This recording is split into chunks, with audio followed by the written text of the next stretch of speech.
Hi. So today I want to talk a little bit about the five elements. So there are five elements in Chinese medicine. And these five elements are used as diagnostic tools to support everyone's health and vitality. Now they range from wood to fire to earth to metal to water. And as I filmed this, it's spring. And spring is all about the wood element. Ta-da, the wood. So this wonderful element is the element associated with the season of spring. It's used because this is the time of year when things are starting to sprout up, things are starting to move from that season of hibernation, which is more winter, into the vibrancy that's going to be summer.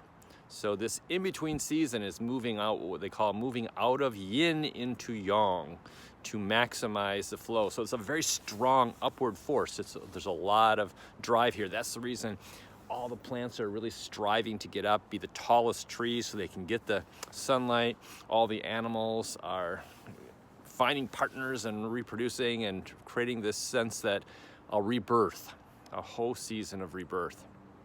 So it's a wonderful time to focus on that in your life. How can you begin that process of moving out of that more internal state of winter and into a more external, taking what you've been working with in the winter and taking that and helping that manifest out into the world.